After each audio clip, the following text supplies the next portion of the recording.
So, students, we have completed the two topics, metals and non-metals, and then we have also completed the synthetic fibers. So, now today we will start with the third chapter, that is coal and petroleum. Now regarding the coal and petroleum,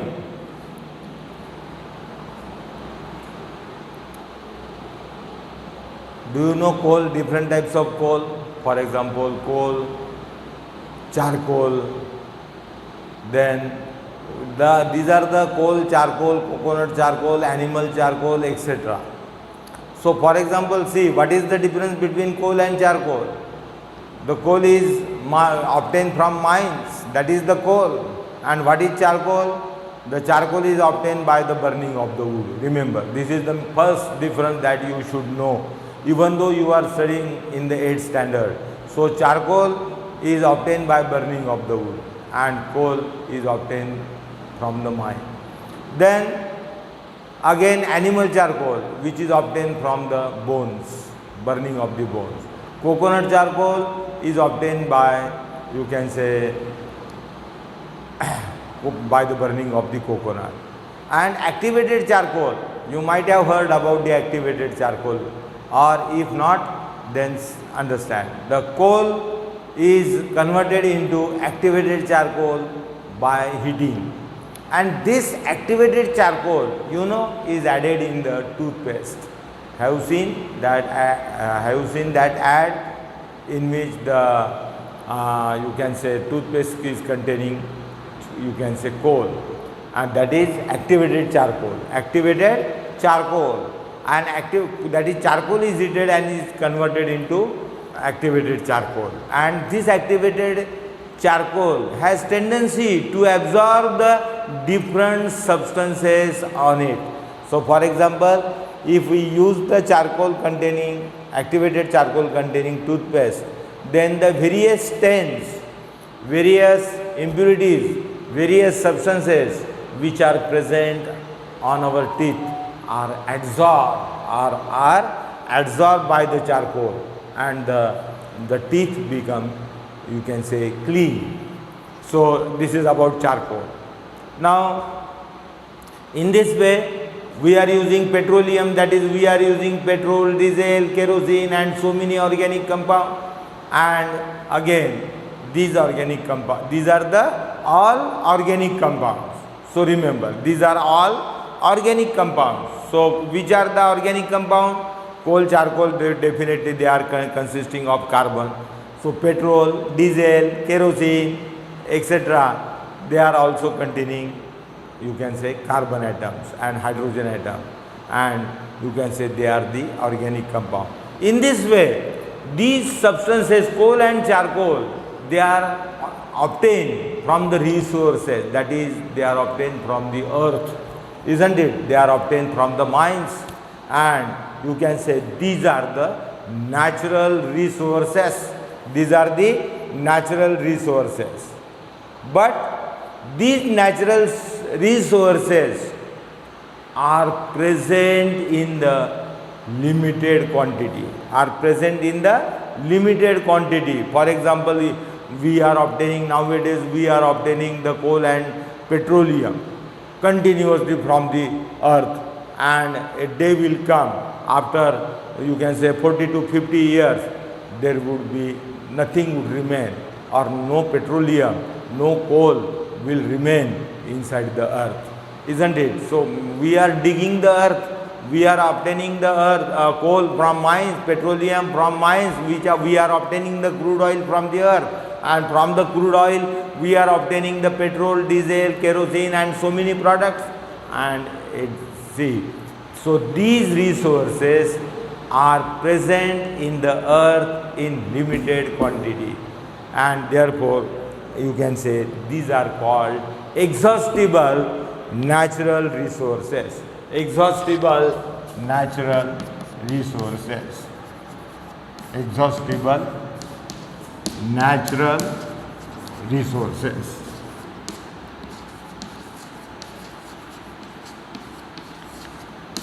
exhaustible natural resources.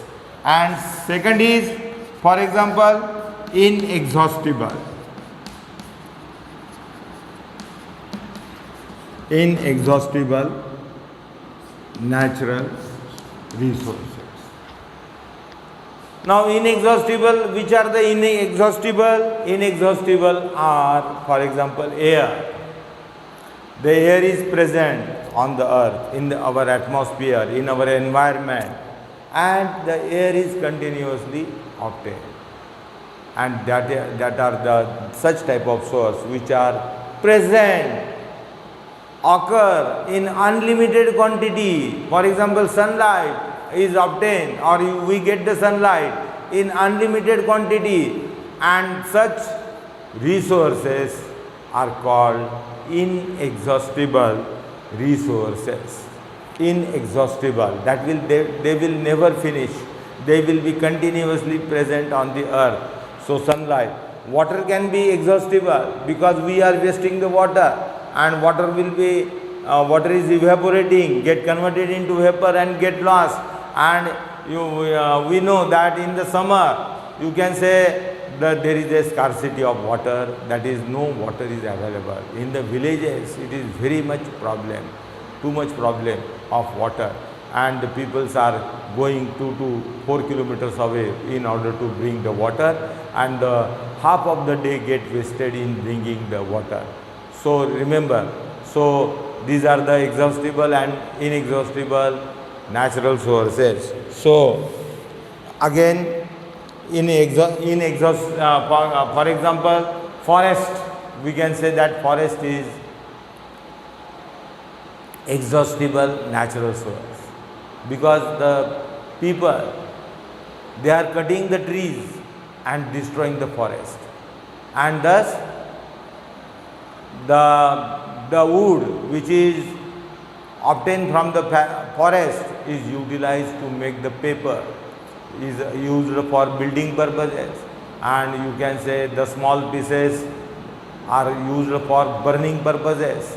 And in this way, a day will come that forest will be no more, and you can say this is affecting our environment. If there is no forest, there will be irregularity in raining, or you can say more raining, there will be situation of flood, and which will damage our life, building, etc. Our agriculture is also suffered due to the flooding, and therefore maintenance of the forest is very essential. And remember, so forest is exhaustible, then coal, petroleum, natural gas. So for example, again natural gas. So natural gas we are obtaining from the mines. For example, when the bore is drilled to the petroleum bearing rock, what happens? The gases comes out. These gases mainly contains methane, ethane, propane and butane. And methane is the major source. The hydrogen is also present along with these gases in small quantity, but the methane is present near about 70 to 75%. And this methane is a natural gas, and that is used for, you can say, various purposes. That is, it is used in industry for burning, in kitchen, in vehicle, in transport vehicle, etc. In industries also, and as a basic material for the manufacturing of the number of organic compounds. So in this way, you can say coal, petroleum, natural gas, these are the natural resources which are exhaustible. That means material can be exhausted, and one day, a day will come that there will be no availability of the such material. So I have got the point regarding the exhaustible natural resources and inexhaustible natural resources. Inexhaustible natural resources, air, sunlight, we can take the example. And exhaustible natural sources are, you can say, for example, forest, then coal, petroleum, etc. So these are the exhaustible natural sources. We have to maintain them. For example, See, if we are using the wood, if we are obtaining the wood from the forest by cutting of the tree, what will happen? That we are using continuously. Our second generation will also cut the tree and will utilize the wood for building purposes, for making you can say in industry for burning purposes, at home, in hotels for burning purposes. So you can say, remember, every generation, for example, first generation, he will not think about because there is ample or big forest, so he will think that it will not exhaust. I should use the, you can say, the wood from the forest, and I should cut the trees, and the trees, the wood is used for making the paper also. And in this way, the first gen. But in the some of the people in the second generation may think that if we are going continuously, for example, in the first generation the population is low, in the second generation the population increases, and therefore there will be more population, and in the third generation there will be still more population, and in this way, so all will start in cutting of the trees. For example, in the same way, you can say, if you are extracting the crude oil, that is natural gas, from the mines, from the sea water, from the sea, you can say the stock, there will be definitely the stock will exhaust, isn't it? For example, in our home, if we bring the, you can say, roasted peanuts, what will happen? If it is filled in the jar, and if you are asked to eat the roasted peanut, in the first generation, for example, let us suppose that, let us consider the classroom, and the classroom that is containing, you can say, the students of the class, they are divided into group of seven, and what will happen? Each group is further divided into 1, 2 and 4 students. So group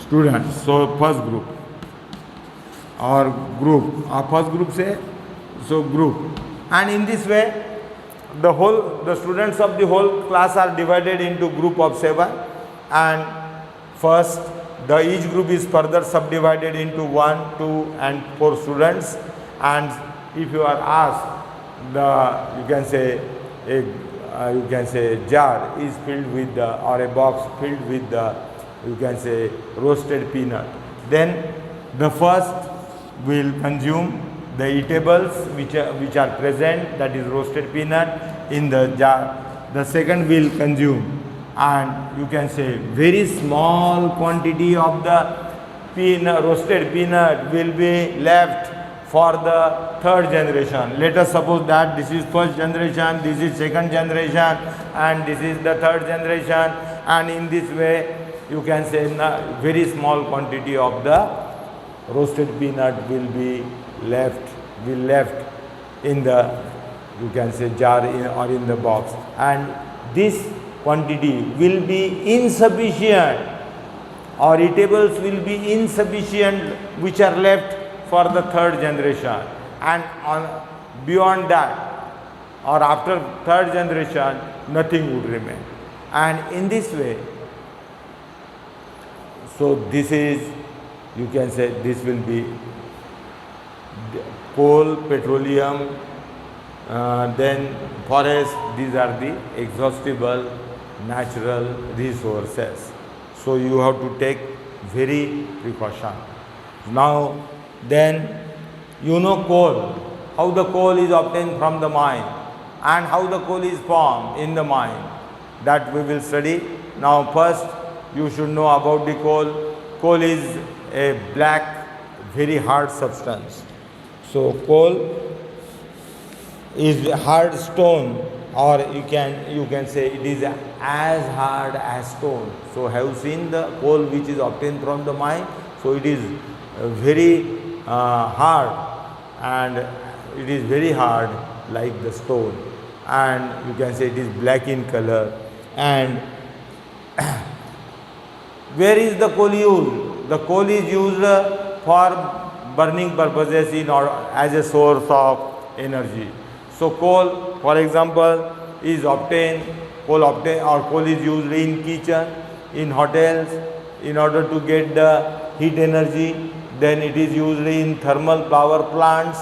For example, in thermal power plant, the coal is used in order to produce the electricity. First heat is generated, and again to run the railway engines.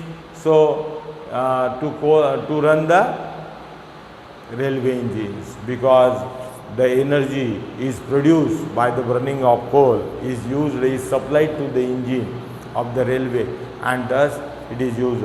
And it is also used in the industry, again to get the heat energy and to carry out the number of chemical reaction, number of processes, and thus you can say coal is consumed. Coal is consumed. So we are using in the kitchen to cook food, and you can say it is used in to run the you can say the heat energy which is liberated by the combustion of the coal is used to run the railway engine. Then you can say in thermal power plants, etc. So in this way it is to produce the electricity, and also it is used in the industry. Now about the story of the coal. How the coal is formed in the earth crust. How the coal is formed in the earth crust. Now about 3 million years ago, you can say the earth had a dense forest in the low-lying wetland area. In the low-lying wetland, you can say area. Due to natural processes like flood, you can say the forest got buried. So natural processes like flood, for example, the flood, the forest got buried. The flood, you know the situation of the flood. You can say the flood are very dangerous, and you can say the forest got buried due to the flood. And as the trees of the forest got buried due to flooding, you can say they get covered more and more by the layer of soil. And due to the increased layer of soil, there is a development of high pressure.